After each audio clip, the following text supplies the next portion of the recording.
गोरख के ही महंत मुख्यमंत्री पुनः बनेंगे, ऐसी गोरख पाणी पर मैं बोल रहा हूँ। आज है 19 वाणी। जे आशा ते आपदा, जे संशा ते शोक, गुरुमुख बिन न भास से, गोरख ते दुन्यो बड़ रोग। कहते हैं कि जे आशा ते आपदा, मनुष्य जहाँ जहाँ आशा रखता है वह समझो कि दुख का कारण है। इसीलिए कहा गया आशा नाम परम दुखम, निराशा नाम परम सुखम। कहते हैं कि जे आशा ते आपदा, जहाँ जहाँ हम आशा रखते हैं वह दुख का कारण है। दुख और कुछ नहीं, आशा है। जे संशा ते शोक, यदि तू संशय रखता है वहाँ भी दुख है। आशा और संशय दोनों एक ही सिक्के के दो पहलू हैं। कहते हैं गुरुमुख बिन न भास जे, गोरख यो दुन्यो बड़ रोग। गुरुमुख बिन न भास जे, बिना गुरु के शरण गए, बिना गुरु किए यह तुमको ठीक ठीक नहीं मालूम होगा। गोरख कह रहे हैं कि ये दोनों बड़ा ही रोग है संसार में। समझ गया? कहते हैं जे आशा ते आपदा, जे संशा ते रोग। इसको अब ठीक से समझो। कहा कि जो जो आशाएं रखता है वह वासना से भरा रहता है। इस संसार में सब कुछ आशा ही दुख का कारण है। शादी करते हैं हम, पत्नी से आशा रखते हैं ऐसा हो जाए, ऐसा सती है, पतिव्रता नहीं है, यह है, हमारे खिलाफ जा रही है, ऐसा जा रही है। दुख शुरू हो गया। लड़का पढ़ा, उसे आशा लगा कि लड़का, हम चपरासी नहीं है, लड़का कलेक्टर बनेगा। आशा लगा लेते हैं, आशा लगा लेते हैं, कलेक्टर बन भी गया तो हमको पूछेगा अब हम सब कुछ सर बेच दिए हैं। वह कुछ करता नहीं। मैं लगभग हायर सेकेंडरी में पढ़ता था। देखो तुम लोग देखा नहीं, देखो बैठा था।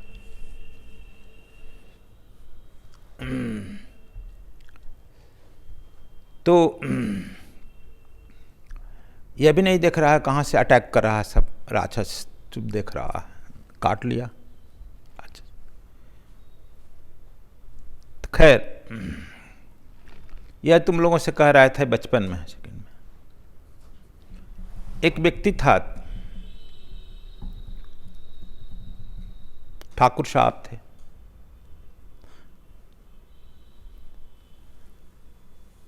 जब वे 20 वर्ष के हुए तब उनका एक छोटा भाई हुआ पैदा। कितना अंतर है दोनों में, 20 वर्ष का। पिताजी चल बसे, बस 2 भाई रहा। बड़ा भाई इस छोटे भाई को अपने पुत्र के तरह रखा, पढ़ाया लिखाने लगा। पढ़ाएगा लिखाएगा ना। उसको पढ़ाने में लिखाने में अपना खेत बेच दिया। सोचता था कि हमारा भाई जो पढ़ जाएगा सब छूट जाएगा। पहले खेत बंधक रखा जाता था ना, छूट जाएगा। छोटा भाई को बड़ी खर्च किया, पढ़ाया। सचमुच में वह पढ़ भी गया और सचमुच में वो IAS हो गया। उसको कैडर मिल गई बंगाल की। अब तो दुख छूटेगा ना कि नहीं छूटेगा एक। लेकिन जैसे ही IAS हुआ, कैडर बना, वहाँ DM बन गया, तो शादी करेगा भैया के कहने से। वहाँ शादी कर लिया। लेकिन अपने भाई का प्रेम था उसे, इसलिए इस भाई के भी 2-3 लड़के थे। वो अपने यहाँ कलकत्ता बुला लिया कि यहीं अपने पढ़ाएंगे लिखाएंगे भाई के लड़कों को। लेकिन देहाती लड़के थे ना, देहात के जानते हो कितने खाते हैं। 4-5 रोटी भी खाएगा, 1 आध पाव चावल भी खा लेगा, दोनों तीनों खाते थे। उसकी पत्नी बड़े घर की थी, कहते थे कि आपके भाई के लड़के हैं कि दरिद्र हैं, इतना खाते हैं। 1-2 साल रखा, लेकिन इतनी वह पत्नी हला कर दी कि अंत में उसको लौटाना पड़ गया, भाई के लड़को घर लौटा दिया। कौन पढ़ाएगा? खेत सब बंधक हो गया था, सोचा कि छोड़ा देंगे, पहले चिट्ठियां लिखती थी। उसकी पत्नी जो है, अब पत्नी कंट्रोल करती है ना, आशा, देखो यह आशा मना कर दी, मत भेजिए। आखिर उसको ही जिम्मा है, वो तो भाई है, भाई किसका होता है, हमको भी तो लड़का होगा, उसको कौन देखेगा। बेचारा बरबस बुढ़ापा में ये भी कलकत्ता चला गया। कलकत्ता में देखा है तुम लोग? राहुल, कलकत्ता देखा है? रिक्शा कैसे चलता है? बोलो।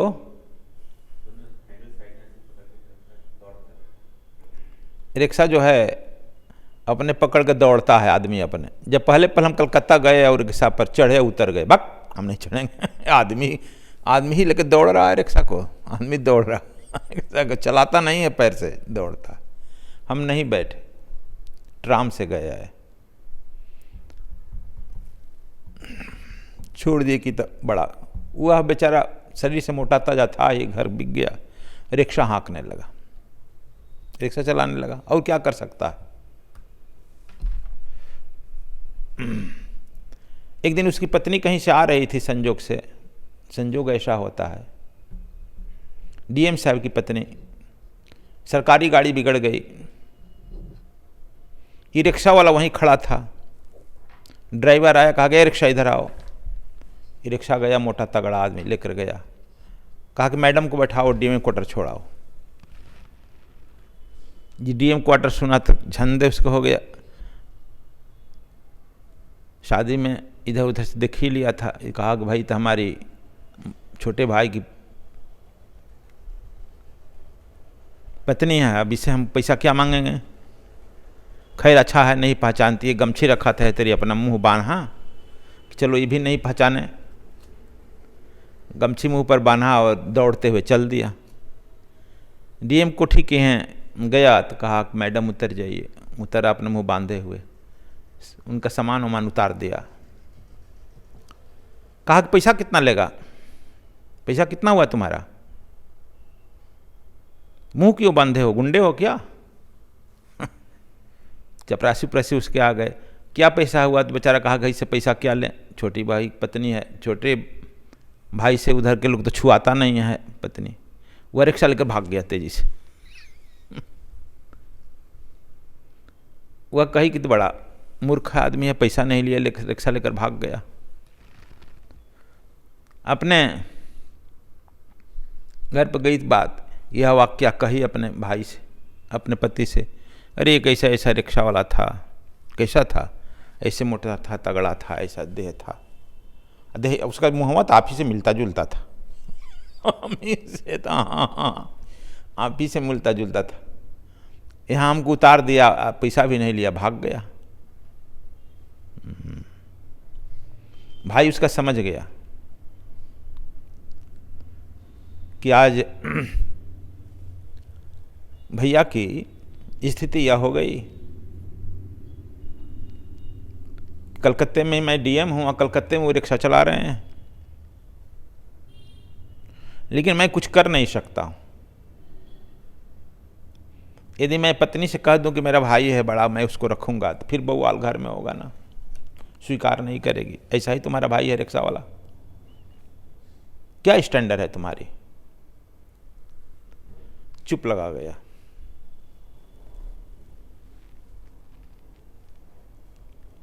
तो देखो गोरखनाथ यही कह रहे हैं कि जे आशा ते आपदा, जे संशय ते शोक। जहां जहां आशा तू करेगा, समझो कि दुख का निमंत्रण दे रहा है।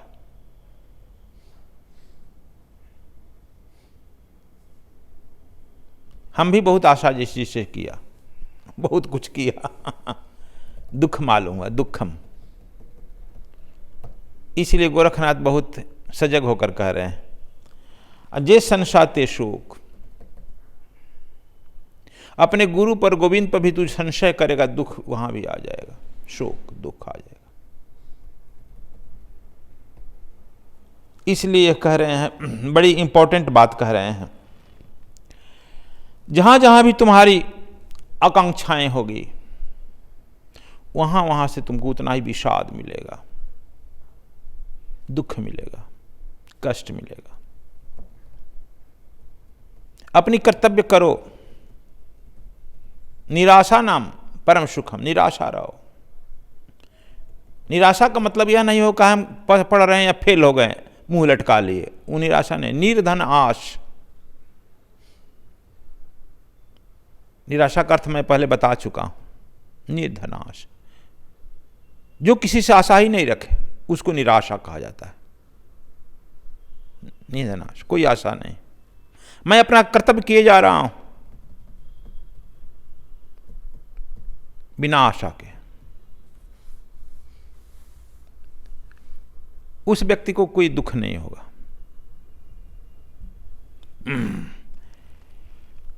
देखो क्या कहते हैं, बुद्ध ने भी यही कहा है, तृष्णा दुख का कारण है, आशा दुख का कारण है। एक सूफी फकीर था,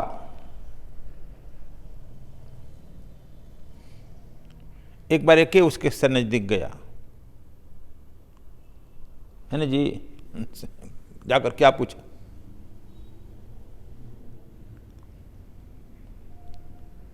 कहा कि हम बड़े दुखी हैं, लड़कों को पढ़ाई लिखाए, लड़के नौकरी लग गई, हमको कोई नहीं पूछता है, बड़े दुखी। फकीर बड़ा जोर से हंसा, कहा कि हमको कुछ सांत्वना दीजिए, हमको समझाइए, बड़े दुखी हैं। फकीर कहा कि चलो मेरे साथ आओ, मैं बाल्टी लेकर कुआं पर पानी लेने चल रहा, आ जाओ, मैं वहीं तुम्हारा क्लास भी हो जाएगा। फकीर ऐसे चलता था जैसे उसके पैर कांपते थे, मतवाला था, मालूम था कि शराब के नशे में, उनकी आंखें लाल लाल हो गई थी, मालूम हो काती पिया है। ये सोचा कि तब पिया कढ़ाई का कि फकीर है। लेकिन फकीर तो मस्ती में रहता ही है, जब मन मस्त हुआ तब क्या बोले, मस्ती में रहता है, वह बहुत बड़ा शराब के नशे में रहता है। मद पी कर हो गया मतवाला, रे कबीर कहते हैं, वो मद पी कर के मतवाला हो जाता। कहा कि कहा क्या हम जाए इसके साथ कुआं पर, ही तो ऐसा नहीं कहीं हमको कुआं में ढकेल देगा तो हम क्या करेंगे, ये हमको नहीं ढकेलेगा, ये बाल्टी लेकर अपन ही कूद जाएगा तो हम क्या करेंगे, बड़ा खतरनाक आदमी है ना जी। फिर कहा हिम्मत करके, अच्छा चलो जरा नज़दीक चलते हैं, हम दूर से देखेंगे। वो बाल्टी निकाल डाला, दिख रहा था कि बाल्टी तो डाल रहा है लेकिन बाल्टी बिना पेंद की है। बाल्टी कुआं में डाला, खूब हिलाया वलाया, भर जाएगा ना पानी से, वह निकाला, फिर से डाला, पानी कहाँ गिरेगा, एक बार, दो बार, तीन बार, तो कहा कि हमको क्या समझाएगा, पागल ही।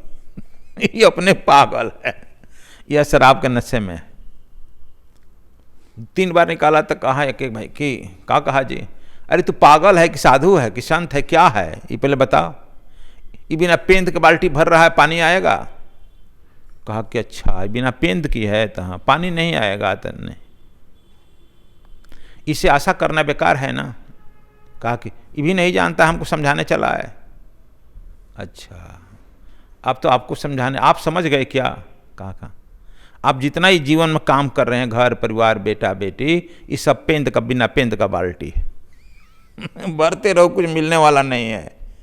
जग में जो जो भी तू आशा लेकर काम कर रहा है, यह बिना पेंद की बाल्टी है, भरते रहो, कुछ मिलने वाला नहीं है बच्चा। तुम्ही को तो समझाने के लिए हम कह रहे थे। अच्छा ये बात है, हमने यहाँ सब बिना पेंद का। एक कही है, तजी हरि भजन काज न दूजा, परमात्मा के शरण में जाओ, गुरु के शरण में जाओ, परमात्मा को भजन करो।